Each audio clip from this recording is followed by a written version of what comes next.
Olá, amados irmãos e amigos, graça e paz. Aqui estamos nós para mais um vídeo na TV Caminho Livre.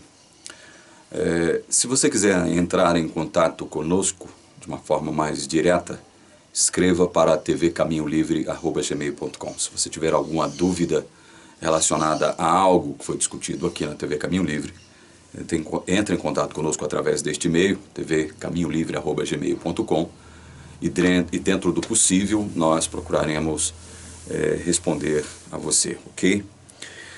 Muito bem, nos últimos 3 vídeos eu tenho tratado do assunto juízo investigativo.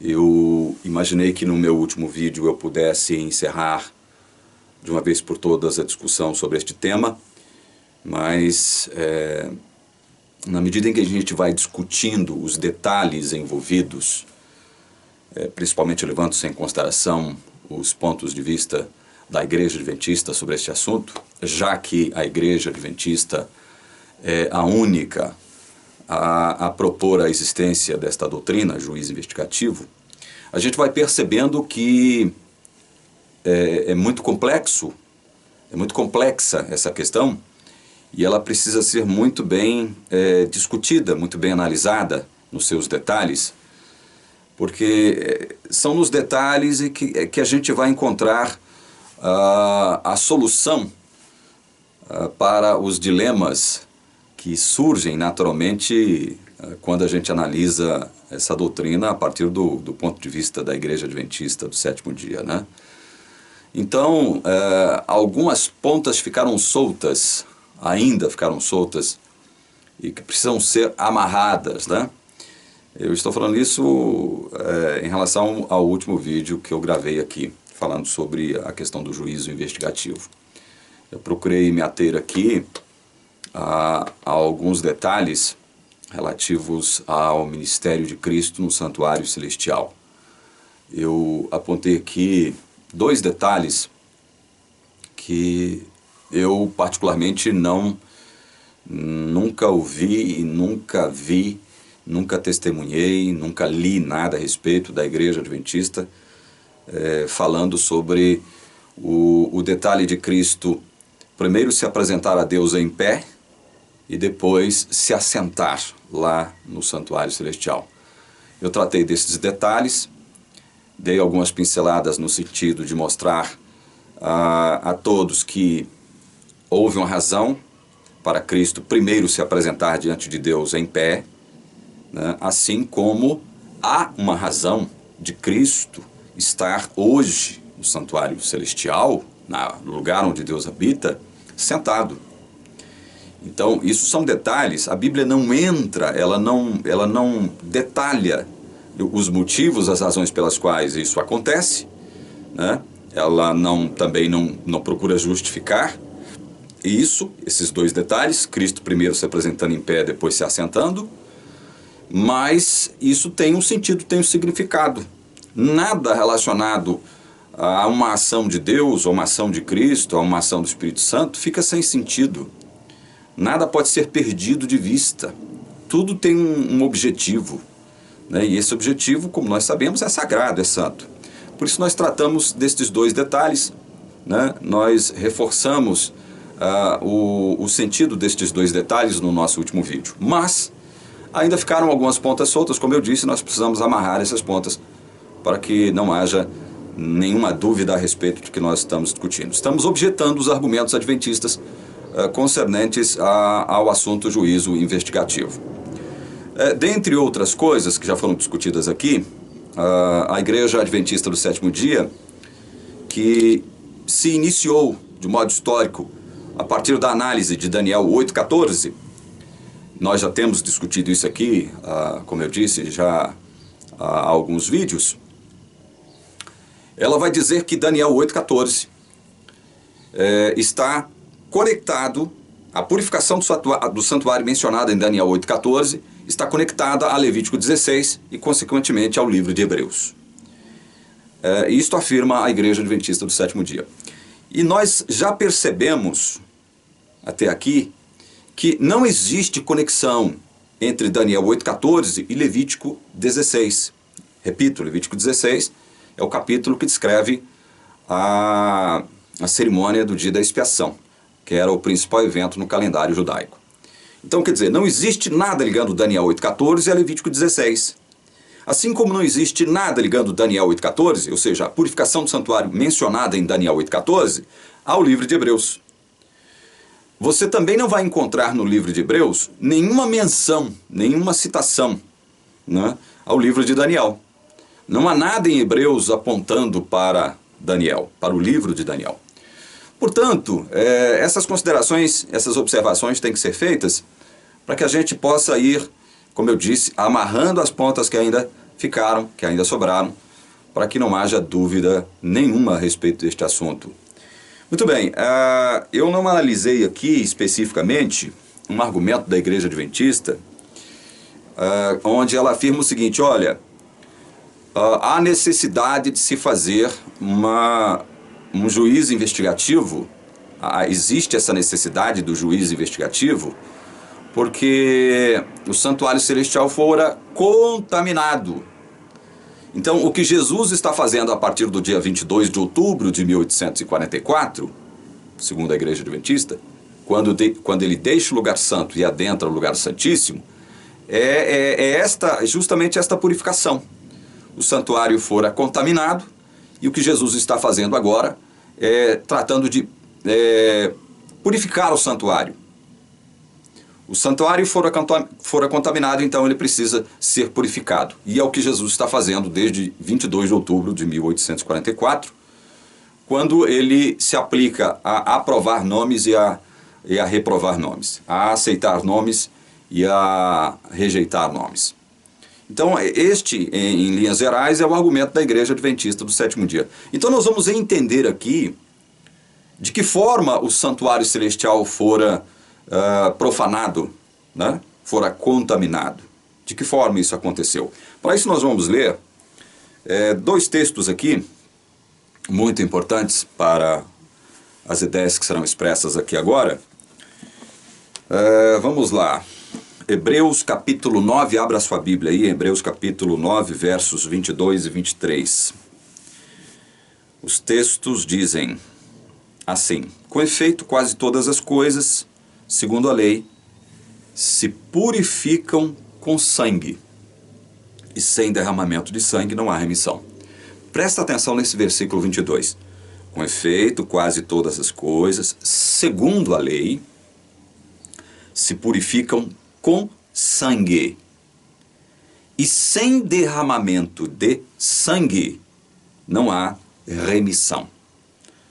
Isso é um detalhe para o qual eu quero que você preste muita atenção. Agora o verso 23. Era necessário, portanto, que as figuras das coisas que se acham nos céus, essas figuras das coisas que se acham nos céus, é uma referência ao quê? A tudo que havia ali no tabernáculo terrestre, no santuário terrestre, né? Tudo ali eram tipos que apontavam para uma realidade no santuário celestial. A mesa com os pães da proposição, o altar de incenso, o candelabro, o altar de sacrifícios, né? O véu que separava o santo do santíssimo, a arca da aliança que ficava lá no lugar santíssimo, com os dois querubins, o propiciatório, o Shekinah, ou seja, a glória de Deus que se manifestava de forma visível ali no lugar santíssimo, não é? Em cima do propiciatório. Então, quando o apóstolo que escreve Hebreus diz aqui, olha, era necessário, portanto, que as figuras das coisas que se acham nos céus, ele está fazendo uma referência a todos os elementos, né, que compunham ali a estrutura do santuário terrestre, do tabernáculo, da tenda, certo? Então ele diz, era necessário, portanto, que as figuras das coisas que se acham nos céus se purificassem com tais sacrifícios. Todos aqueles sacrifícios que foram prescritos lá nos livros do Pentateuco, Êxodo, Levítico, Números, tá? Deuteronômio, enfim. Mas as próprias coisas celestiais com sacrifícios a eles superiores. Então quer dizer que o escritor de Hebreus está deixando aqui claro que também as coisas celestiais precisam ser purificadas, mas com sacrifícios superiores àqueles que eram realizados no santuário terrestre, no tabernáculo terrestre. É isso que o escritor de Hebreus está deixando escapar do texto aqui. Quer dizer, então, que as coisas celestiais, aquela realidade celestial precisa ser purificada. E aí surge a pergunta, mas o que foi que contaminou as coisas celestiais? Essa realidade celestial, o que foi que contaminou? Que coisas eram essas que precisavam de purificação? Essas perguntas têm que ser respondidas, né, com base bíblica, para que a gente possa objetar, né, com fundamentação os argumentos da Igreja Adventista. Que coisas são essas que precisam ser purificadas nos céus, no santuário celestial? Então, primeiro, vamos analisar isso. Vamos analisar isso. Antes de ir à Bíblia em busca de um entendimento a respeito dessas coisas celestiais que precisam ser purificadas, eu quero ler de novo, porque eu já fiz isso num dos meus vídeos, eu quero ler de novo 2 trechinhos, é coisa rápida. 2 trechos que se encontram neste livro aqui, Questões sobre Doutrina, a página 308 e a página 309. São 2 trechos pequenos. O primeiro deles diz assim, falando sobre os sacrifícios, né? Os sacrifícios que eram realizados lá no tempo do tabernáculo terrestre. Quando era aspergido o sangue, registrava-se o pecado no santuário. Pelo profeta disse Deus, o pecado de Judá está gravado nas pontas dos seus altares. Então a igreja está afirmando aqui que quando o sangue era aspergido, por exemplo, lá no altar de sacrifícios, o sacerdote matava um animalzinho, pegava sangue e aspergia nas pontas do altar de sacrifícios. Esse sangue, no dia da expiação, era aspergido ali, diante da arca, no propiciatório. Então, a igreja afirma que quando este sangue é aspergido ali, ele está como que transferindo os pecados do povo para o santuário. Era uma transmissão de pecados. Eles saem do povo que os confessou. Primeiro passa pelo animalzinho, uma representação de Cristo, e do animalzinho vai para o santuário. Percebam só a engenharia, né, teológica da qual se utiliza a Igreja Adventista para poder fazer esse tipo de afirmação, aqui contida aqui no livro. Olha o outro trecho, agora a página 309. O quadro simbólico é claro. Os pecados dos israelitas registrados no santuário pelo sangue derramado das vítimas sacrificais eram removidos e totalmente eliminados no dia da expiação. Eu estou lendo esses 2 trechos aqui para a gente não se prolongar, porque o assunto demanda um certo tempo de análise, de avaliação, para que você possa entender o que pensa a igreja, o que afirma a igreja a respeito disso. A igreja então vai afirmar que quando o pecador confessa os seus pecados diante do animalzinho, que era uma representação de Cristo, estes pecados saem do pecador para o animal, que era uma representação de Cristo, e aí o sacerdote, matando aquele animal, que era uma representação de Cristo morrendo na cruz, ele pega o sangue, vai aspergir o sangue ali nas pontas do altar, e com isso, segundo o entendimento da Igreja Adventista, os pecados eram transferidos, primeiro do povo para Cristo, o animalzinho, e de Cristo para o santuário. Por isso, vai afirmar a Igreja Adventista que o santuário precisava ser purificado no grande dia da expiação, o 10º dia do 7º mês. Ou seja, durante todo o ano, este processo de transmissão de pecados do pecador passando por Cristo para o santuário, ele acontecia todo ano, transferência de pecados. Era como se o santuário, eu vou repetir aqui, me utilizando de um termo bobo, mas era como se o santuário fosse uma espécie de banco de pecados. né? Uma Caixa Econômica Federal dos pecados do povo de Israel, né? O povo, então, confessava os pecados eram transferidos para o santuário.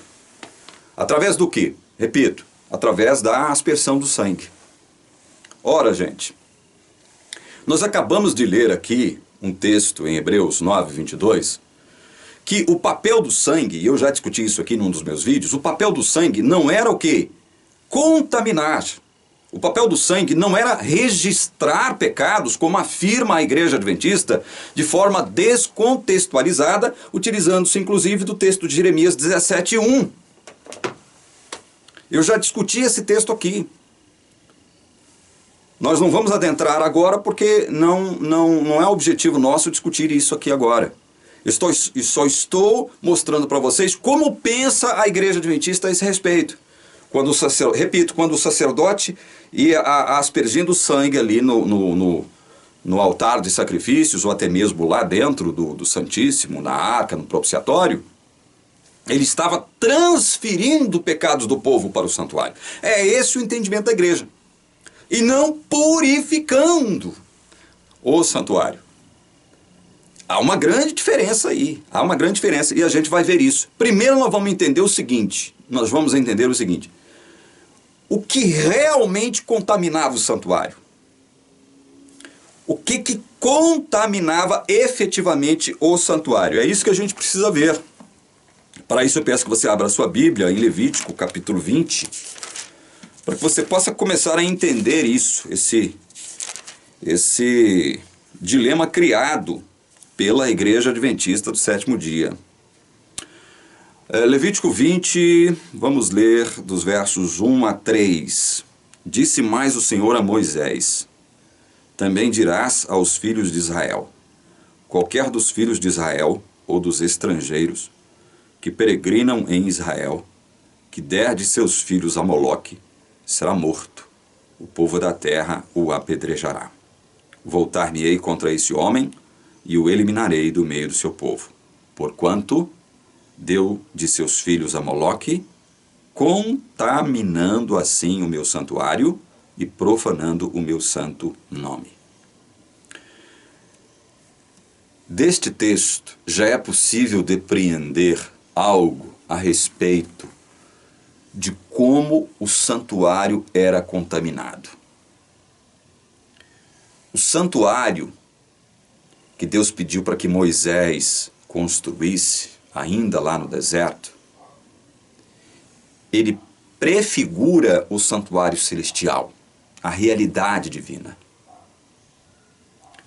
Então, quando o povo de Israel, o povo de Deus, o povo escolhido, o povo eleito de Deus, cometia algum tipo de pecado, cometia alguma transgressão, como esta aqui, relatada em Levítico 20, oferecer o filho a Moloque, um deus pagão.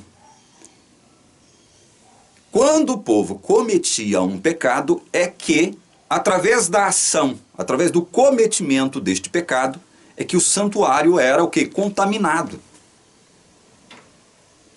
Não especificamente, não efetivamente o santuário terrestre, que era apenas um símbolo, um tipo do santuário celestial, mas o próprio santuário celestial. Vejam só como isso é grave, como isso é importante ressaltar.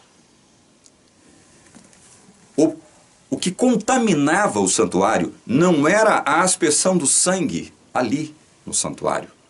Era justamente a prática de pecados por parte do povo de Deus.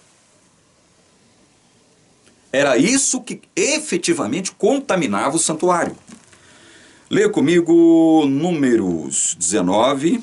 Vamos lá para Números. Números 19, versos 13 e 20. Todo aquele que tocar em algum morto, cadáver de algum homem, e não se purificar, contamina o tabernáculo do Senhor. Essa pessoa será eliminada de Israel, porque a água purificadora não foi aspergida sobre ele, imundo será, está nele ainda a sua imundícia. Havia esta ordem de todos do povo de Israel não tocarem em cadáver de homem algum. Então, quando isso acontecia, quando alguém transgredia esta lei, esta norma, o que que acontecia? Ao transgredir esta norma, a pessoa contaminava o tabernáculo do Senhor. Você está vendo aqui que o que contaminava o tabernáculo não era a aspersão do sangue? Era a prática do pecado, era a transgressão de uma norma prescrita por Deus. Olha o verso 20 aí mesmo em Números 19. No entanto, quem estiver imundo e não se purificar, esse será eliminado do meio da congregação, porquanto contaminou o santuário do Senhor.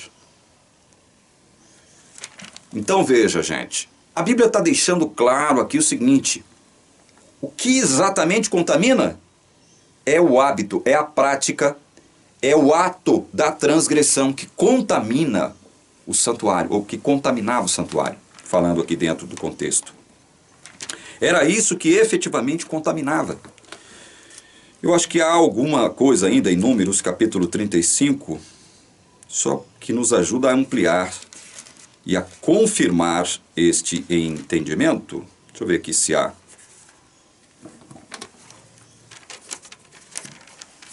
Vamos ver aqui, Números 35, versos 33 e 34.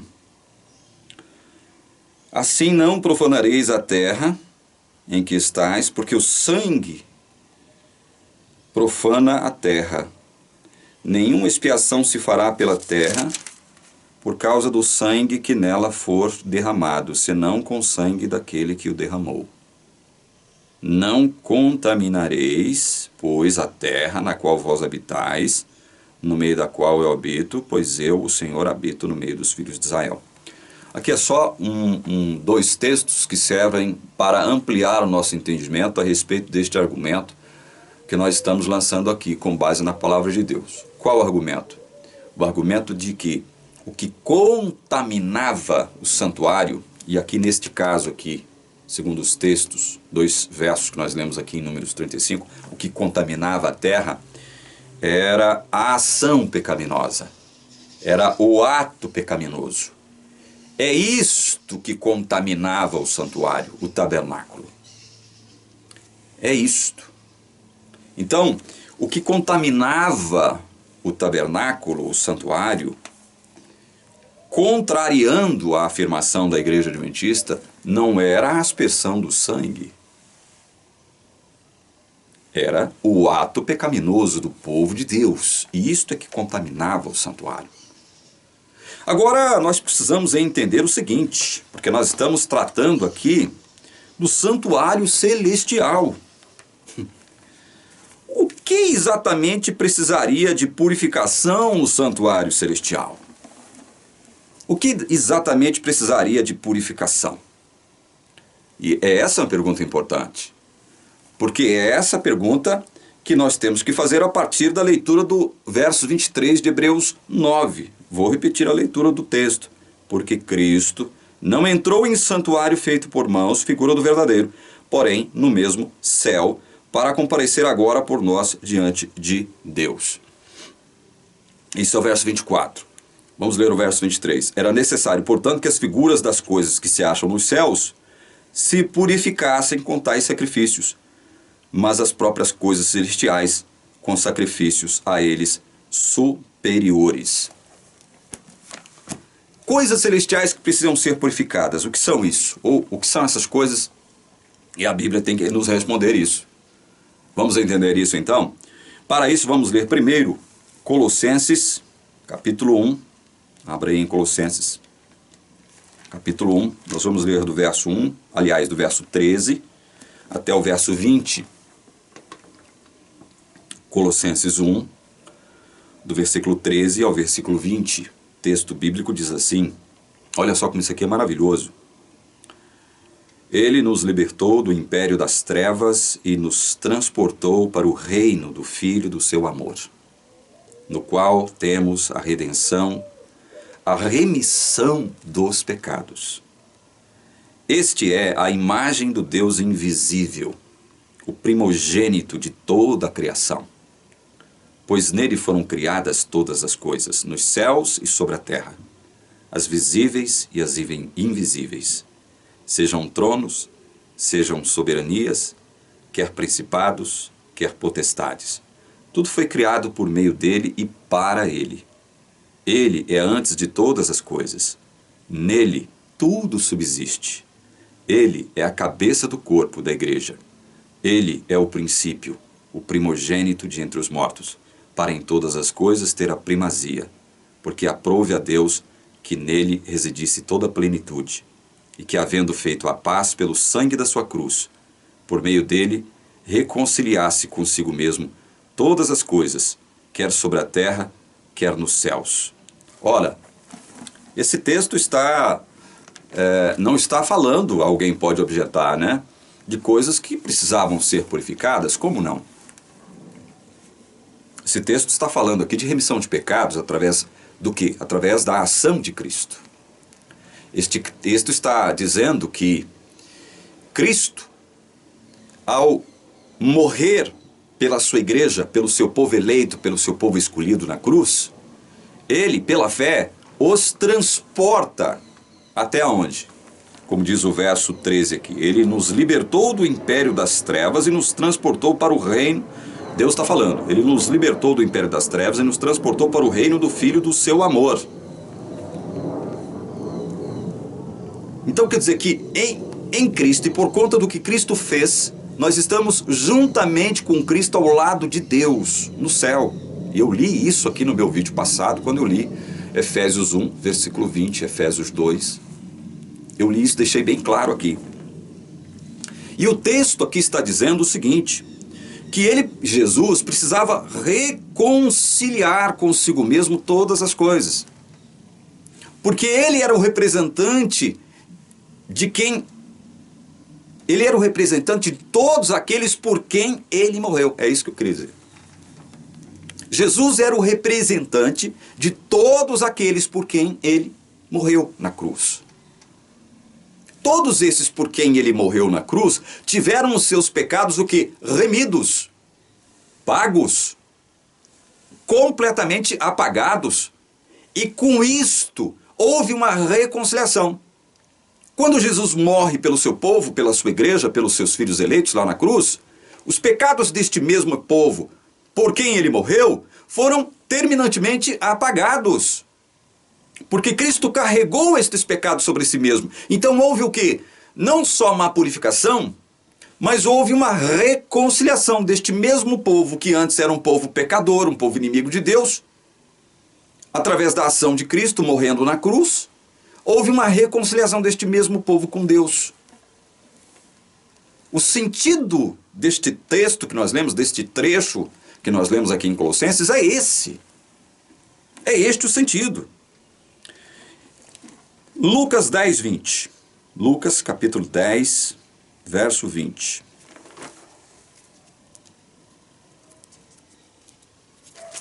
Lucas 10, 20.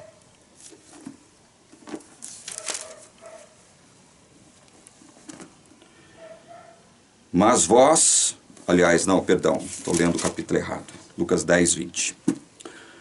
Não obstante, alegrai-vos não porque os espíritos se vos submetem, e sim porque o vosso nome está arrolado nos céus.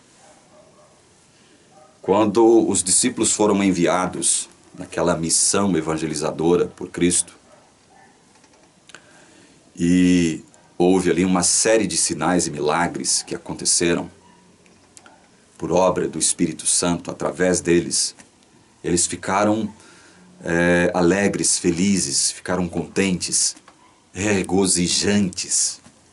Voltaram relatando o que havia acontecido de modo maravilhoso. A intervenção divina na vida das pessoas de um modo maravilhoso fez com que eles ficassem radiantes de alegria. E aí Jesus diz isto aqui, que está no verso 20, a todos eles. Não obstante, alegrai-vos, não porque os espíritos se vos submetem, e sim porque o vosso nome está arrolado nos céus. Veja, Jesus dizendo que o nome dos seus discípulos, dos seus seguidores fiéis, estavam o quê? Escritos nos céus. No texto de Colossenses nós vimos que Jesus, quando ele morre, ele faz uma reconciliação deste povo por quem ele morreu, com Deus, remindo o povo dos seus pecados. Os nomes de todos estes por quem Cristo morreu já estavam registrados nos céus. Este povo era um povo pecador e Cristo estava representando este povo. Portanto, quando Cristo morre, pagando o preço dos pecados deste povo por quem ele morreu, cujos nomes estavam inscritos nos céus, ele faz a purificação. É deste modo que Cristo purifica as coisas celestiais, mencionadas aqui no versículo 23 de Hebreus 9. E não fazendo o que a igreja adventista diz, que é, olha, ele está examinando os casos de todos, aceitando nomes, rejeitando nomes, aceitando nomes, rejeitando nomes, aceitando nomes, rejeitando nomes. Não. Quando ele morreu, Jesus já sabia por quem ele estava morrendo. Isto é um fato. Então, quando ele morre por conta deste povo, ele está pagando o preço do pecado desse povo.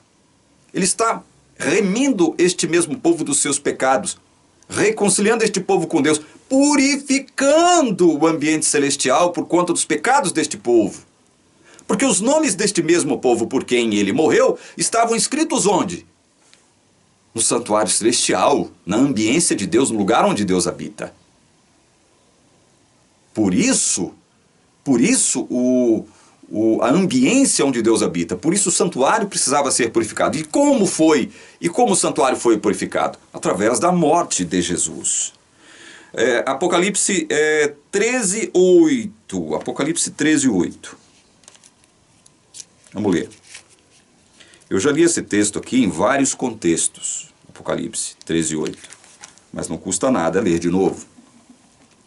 Apocalipse 13:8 diz assim: adorá-la-ão todos os que habitam sobre a terra, aqueles cujos nomes não foram escritos no livro da vida do Cordeiro que foi morto desde a fundação do mundo. O que esse texto tem a ver com o que nós estamos discutindo? Ora, este texto serve para ampliar o nosso entendimento a respeito do que exatamente Cristo purificou lá no céu. Porque os nomes de todos os eleitos, de todos os escolhidos, o nome de todos aqueles por quem Cristo morreu, já estava registrado no livro da vida desde a fundação do mundo, onde? No santuário celestial, no céu. E aqui nós temos no capítulo 13 de Apocalipse, verso 8, uma afirmação dando conta de que só adorará a besta aqueles cujos nomes não foram escritos. Ou seja, nenhum destes nomes foram apagados do livro da vida. Todos estes que adorarão a besta nunca tiveram seus nomes apagados. Por quê? Porque o nome deles nunca esteve no livro da vida. Ou estiveram no livro da vida. O nome destes que adoraram a besta nunca estiveram no livro da vida. Portanto, nunca foram apagados. Portanto, essa história de aceita nomes, rejeita nomes, aprova nomes, desaprova ou reprova nomes, afirmação da igreja adventista, isso é uma afirmação que não encontra suporte bíblico. É por isso que é importante ler este texto de Apocalipse 13:8, que aparentemente não tem nada a ver com o que a gente está discutindo primariamente. Agora leemos Apocalipse 17:8 dentro deste mesmo prisma. Apocalipse 17:8 traz uma descrição do mesmo prisma que nós acabamos de discutir. Apocalipse 17:8 diz assim: a besta que viste era e não é, está para emergir do abismo e caminha para a destruição. E olha aqui: e aqueles que habitam sobre a terra, cujos nomes não foram escritos no livro da vida desde a fundação do mundo, se admirarão vendo a besta que era e não é, mas aparecerá.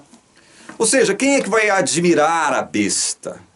Admirar de forma espiritual, portanto, está implícito aí o quê? Uma submissão, uma adoração à besta. Quem é que vai admirar a besta? Quem é que vai adorar a besta? Quem é que vai submeter a besta? todos aqueles cujos nomes nunca estiveram inscritos, nunca foram escritos no livro da vida. Nunca estiveram lá. Se os nomes nunca estiveram lá, como que esses nomes poderiam ser apagados? Como? Para aprovar o argumento adventista, não. O que Jesus está fazendo no Santuário Celestial desde 22 de outubro de 1844 é aceitando nomes e rejeitando nomes. Ele conserva nomes, aprovando-os, ou reprova nomes, apagando-os. Isso não existe. Esta ideia é antibíblica. Hebreus 9:23 não está tratando disso. Hebreus 9:23 não está tratando disso. Não há eliminação de nomes aqui.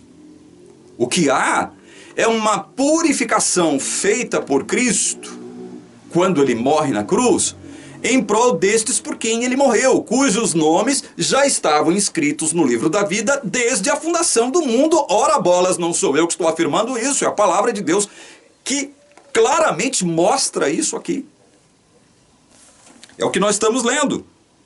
Hebreus 12, abra em Hebreus capítulo 12, versos 22 e 23. Hebreus 12, versos 22 e 23.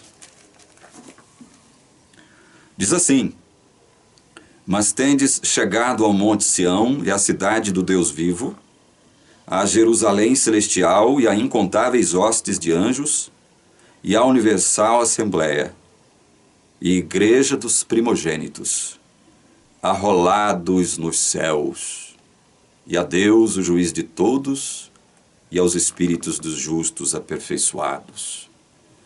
Igreja dos primogênitos arrolados nos céus. O que essa expressão significa? O que ela nos diz? Esta expressão, aparentemente enigmática, igreja dos primogênitos arrolada, ou arrolados nos céus. O que ela nos diz? Ela simplesmente confirma o que nós estamos discutindo, o que nós estamos abordando aqui com vocês. Confirma o que mesmo? De que o nome de todos aqueles por quem Cristo morreu foram escritos lá no santuário celestial, que é a própria ambiência de Deus, a própria morada de Deus, é onde Deus tem o seu trono. Os nomes foram escritos no livro da vida. Foram arrolados nos céus. Esta igreja dos primogênitos.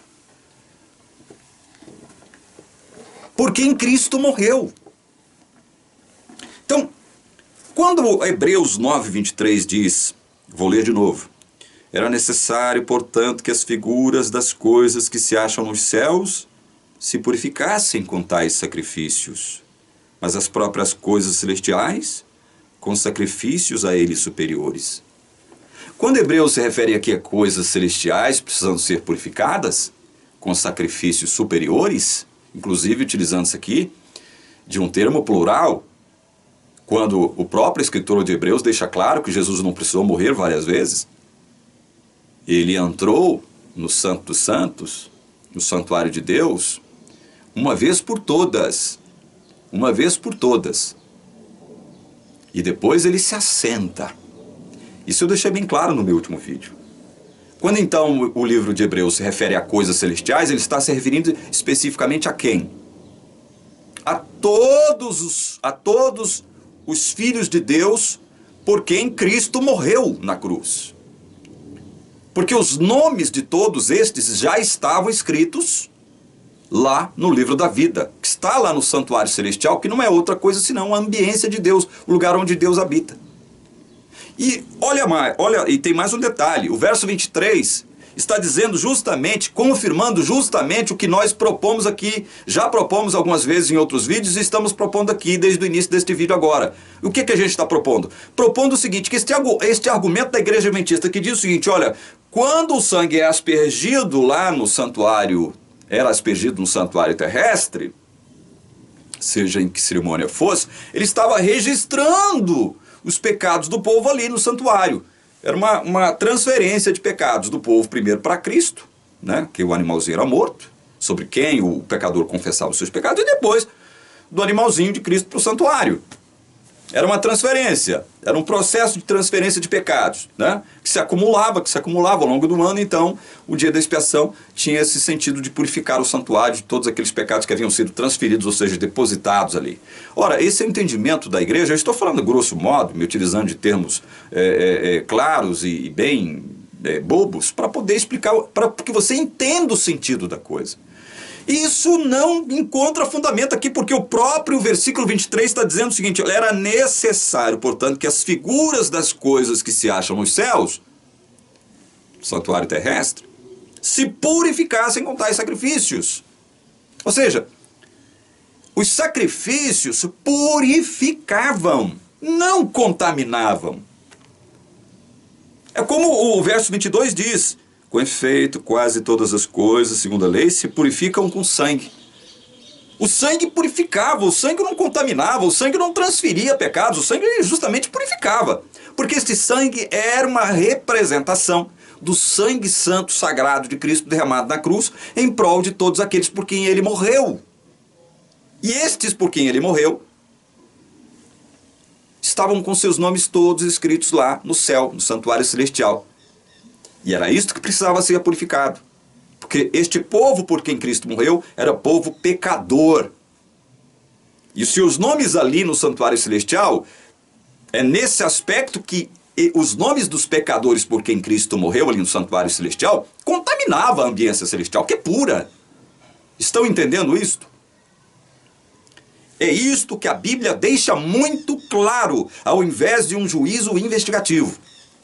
Vamos partir agora para um outro detalhe que eu quero salientar neste vídeo aqui, amarrando as pontas soltas que ainda ficaram sobre essa questão de juízo investigativo. A Igreja Adventista vai dizer que se o santuário que Deus ordenou Moisés construir, o tabernáculo terrestre que Deus ordenou Moisés construir, era um tipo, era uma figura do celestial, então quer dizer que aquele tabernáculo, aquele santuário terrestre, ele correspondia à estrutura exata do santuário celestial. Era uma cópia exata, fiel, uma representação exata, fiel do santuário celestial. É mesmo, é. Hebreus 10:1 não diz isso, diz justamente o contrário. Hebreus 10:1 diz assim: ora, visto que a lei tem sombra dos bens vindouros, não a imagem real das coisas nunca jamais pode tornar perfeitos os ofertantes com os mesmos sacrifícios que ano após ano perpetuamente eles oferecem. Veja, este modelo que foi apresentado por Deus a Moisés, modelo do santuário, do tabernáculo terrestre que ele deveria construir, não constituía a imagem real do santuário celestial. É isso que a palavra está dizendo aqui, dentre outras coisas que esse texto está dizendo. O sentido dele é mais amplo. É mais amplo. Mas um dos sentidos é este que eu estou apontando. O santuário terrestre, o tabernáculo terrestre, veja bem, não constituía uma imagem real das coisas celestiais. Ou seja, o santuário terrestre, com todos os seus elementos, com todos os seus móveis, eles constituíam apenas uma sombra, um tipo, um símbolo, mas não constituía imagem real. Ora, isso que eu estou falando é corroborado, eu vou ler mais uma vez aqui, corroborado pelo eminente teólogo adventista George Knight neste livro aqui, A Visão Apocalíptica e a Neutralização do Adventismo. Eu vou ler para vocês aqui a página 76. Olha só o que ele diz a respeito exatamente disso que eu estou dizendo aqui, dessa questão de você afirmar, que a igreja afirma aqui, não, o santuário era a cópia exata, fiel, o santuário terrestre era a cópia exata e fiel do santuário celestial. Né? Ou seja, tudo que havia no tabernáculo terrestre há no santuário celestial. Ora, bolas, que estupidez dizer isso. O próprio George Knight vai dizer o seguinte aqui, a página 76 desse livro. Ele diz aqui, olha, a inflexibilidade exagerada na aplicação de nosso conhecimento da sombra. O que é sombra? Sombra são todos aqueles elementos contidos ali no santuário terrestre, no tabernáculo terrestre, que apontavam para uma realidade do santuário celestial. Então veja, a inflexibilidade exagerada, ele está falando da igreja, ele está fazendo uma crítica à igreja adventista aqui, a igreja a qual ele pertence. E ele está escrevendo esse livro para adventistas, ele não está escrevendo esse livro para o povo comum. Então ele diz, a inflexibilidade exagerada na aplicação de nosso conhecimento da sombra pode levar a conclusões problemáticas. E que conclusões problemáticas são essas? Olha aqui. Afinal, Jesus não está derramando seu sangue no altar de sacrifícios queimados. Há um altar de sacrifícios queimados lá no santuário celestial? Não, não há. Jesus está derramando seu sangue lá? Também não, porque onde é que ele derramou seu sangue? Na cruz. Viram? Olha só o que ele diz mais aqui. Nem mesmo está aspergindo-os nos chifres do altar. Jesus está aspergindo o seu sangue santo num suposto chifre do altar, num suposto altar de sacrifícios lá no santuário celestial? Não, não está.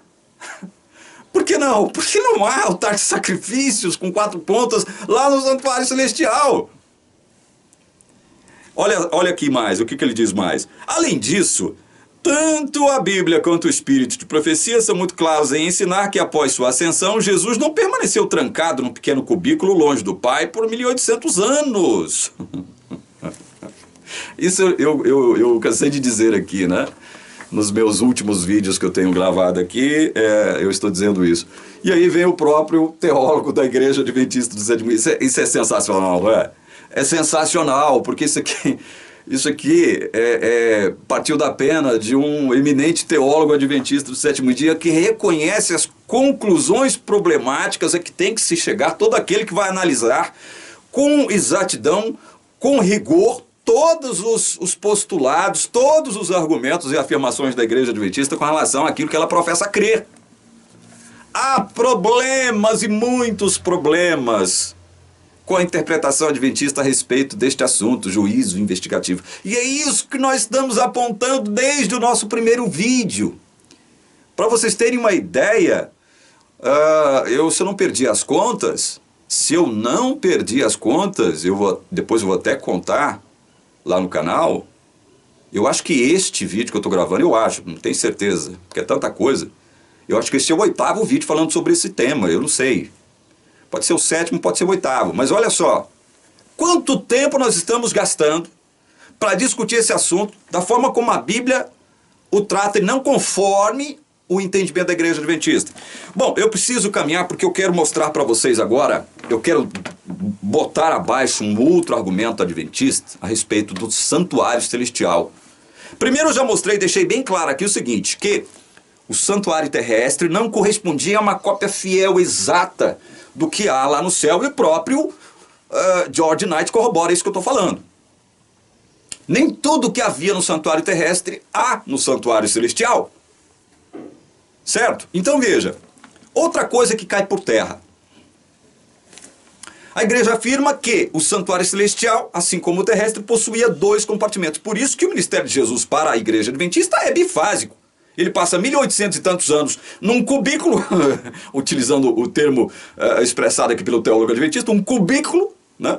Por 1800 anos ele é circunscrito a esse cubículo e só depois ele entra no Santo dos Santos, para estar ali ao lado do trono de Deus. Isso é um absurdo, o próprio teólogo reconhece isso, que isso é um absurdo, né? É uma conclusão problemática, é mais uma conclusão problemática. Então veja, o santuário celestial possui realmente 2 compartimentos? Nós já dizemos aqui que só havia divisão de compartimentos no santuário terrestre por conta daquilo que Cristo faria pelos pecadores. Deus estava lidando aqui com pecadores, cujos nomes estão inscritos no santuário celestial, precisava ser purificado por conta desses nomes.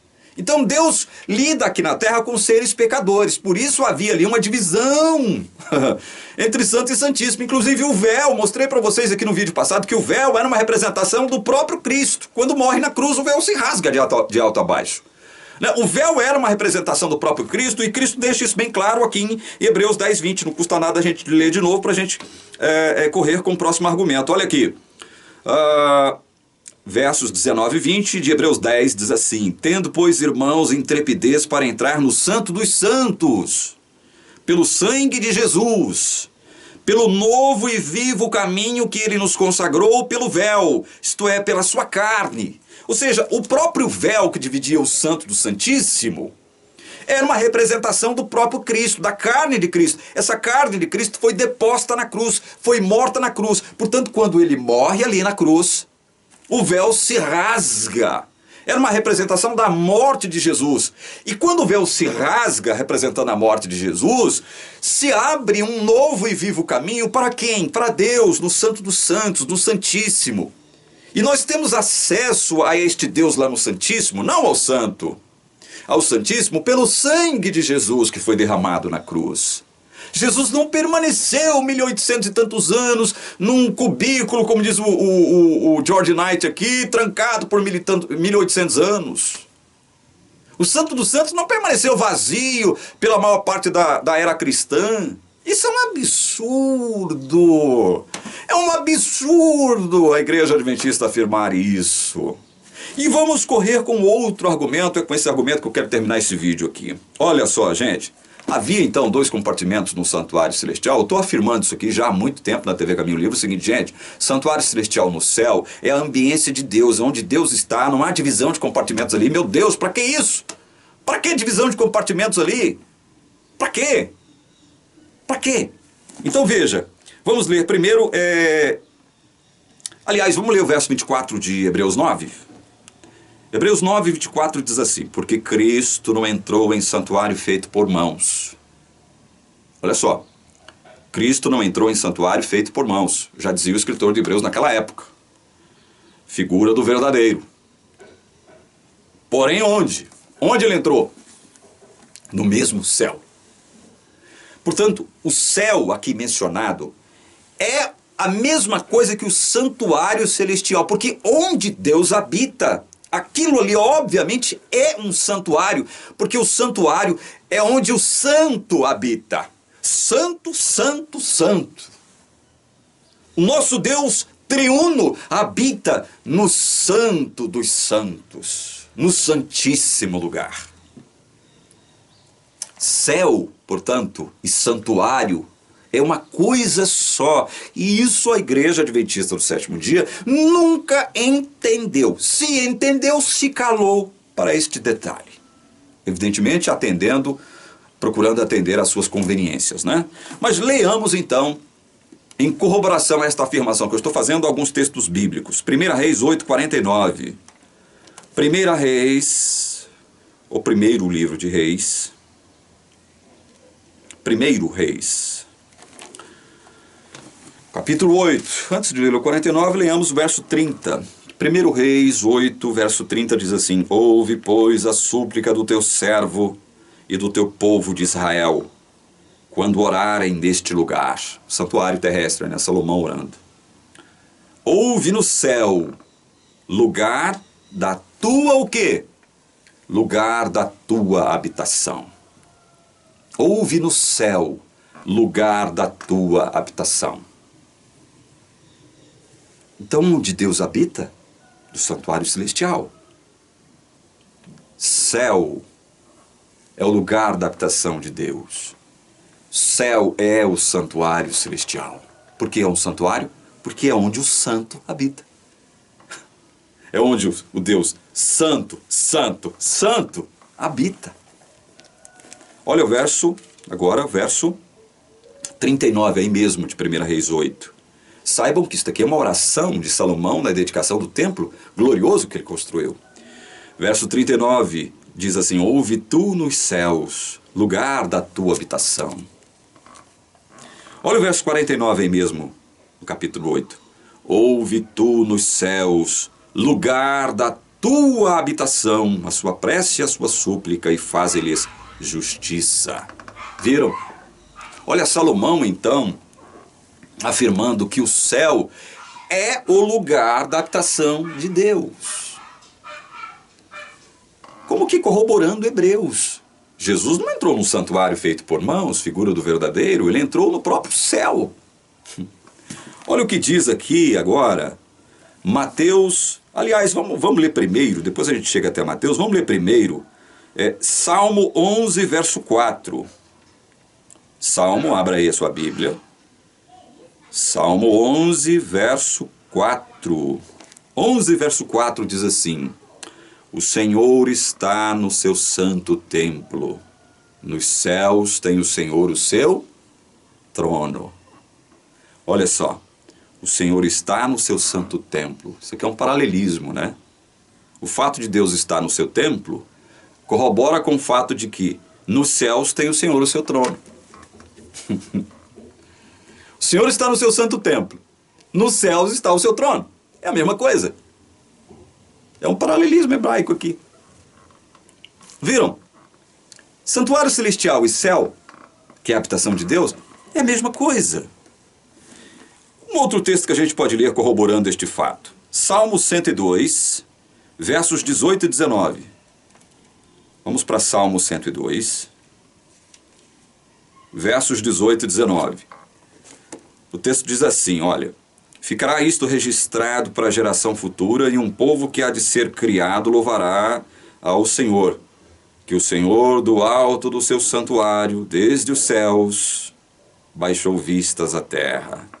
Do alto do seu santuário, desde os céus, baixou vistas à terra. Olha só que maravilha a palavra de Deus.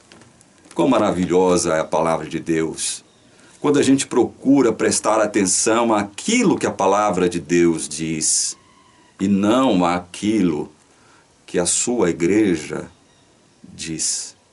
A palavra de Deus é maravilhosa quando a gente quer ouvir a palavra de Deus. Olha o Salmo 103, 19, aí na frente, Salmo 103, verso 19.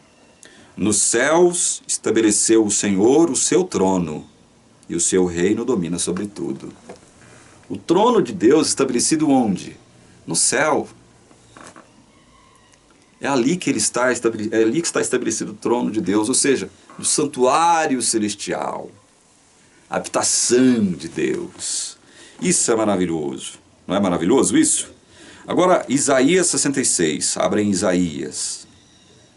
Amplas provas, fartas provas, mostrando para todo adventista do sétimo dia embrutecido e que se tornou inimigo deste canal, por nós dizermos a verdade, mostrando que santuário celestial e céu são a mesma coisa. Não há divisão de compartimentos ali. Não há divisão entre santo e santíssimo. O céu é um ambiente só. O tarragi é a expressão bíblica grega para isso. Corresponde não só ao lugar santíssimo, mas à ambiência celestial, porque não há divisão entre santo e santíssimo ali. Tarragia é isso, indica isso aí. O santuário celestial como um todo, o céu como um todo, a habitação de Deus como um todo. Isaías 66, 1 diz assim: assim diz o Senhor: o céu é o meu trono, e a terra o estrado dos meus pés. Que casa me edificareis vós? E qual é o lugar do meu repouso? O céu é o meu trono, diz o Senhor aqui através do profeta Isaías. E por último vamos ler aqui Mateus capítulo 5, verso 34. Mateus capítulo 5, verso 34 diz assim: eu, porém, vos digo, de modo algum julgueis, nem pelo céu, por ser o trono de Deus. O céu é o trono de Deus, lugar da sua habitação. Santuário celestial. Por que santuário celestial? Porque nele habita o santo. Simples assim. Simples assim.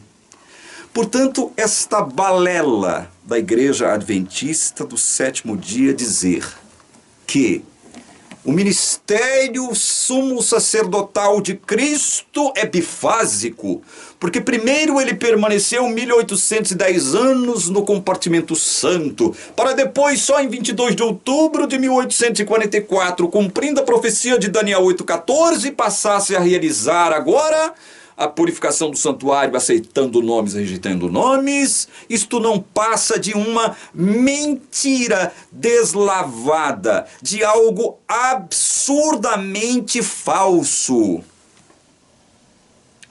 usando um termo que está em voga hoje aqui no Brasil, isto é fake news adventista. Não passa disso. Isto é uma balela, isto é uma bobagem, isto é falso. Isto não encontra suporte na santa palavra de Deus. Ponha isto na sua cabeça, no seu coração, de uma vez por todas.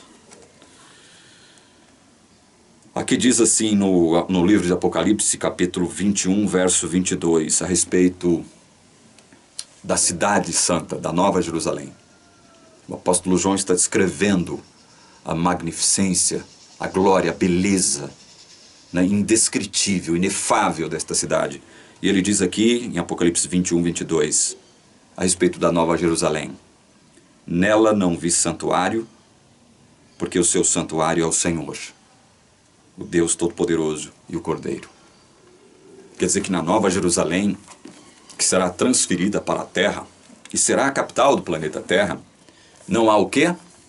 Não há o quê?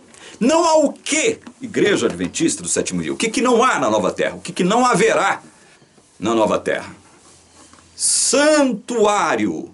Não haverá santuário. Não haverá templo. Por quê, Igreja Adventista? Não haverá templo. E por que não há santuário na Nova Jerusalém? Por que não? Porque o próprio texto responde: porque o seu santuário é o Senhor. Então veja, santuário celestial é o lugar onde Deus habita, é o lugar da habitação de Deus, é onde o trono de Deus está. É onde ele está fundamentado, fundado. Certo? Não existe essa história de ministério bifásico de Jesus no santuário celestial. A igreja vai fazer um contorcionismo exegético e hermenêutico com o grego tarragia, que é uma denominação para o santuário de um modo geral, dizendo que isto é um indicativo de que o ministério de Jesus no santuário celestial é bifásico. Mentira! Como eu disse, isso é fake news adventista. Que Deus abençoe você, que Deus abençoe a sua família, que Deus abençoe o seu entendimento, para que você possa compreender as maravilhas contidas na sua palavra. Que Deus te dê força e disposição para que você se liberte do jugo adventista, deste jugo mentiroso, deste jugo falso, que distorce o sentido da obra sagrada que Cristo realizou na cruz, por todo o seu povo, por toda a sua igreja, por todos os seus eleitos. É o que eu rogo em nome de Jesus, em seu favor. Amém.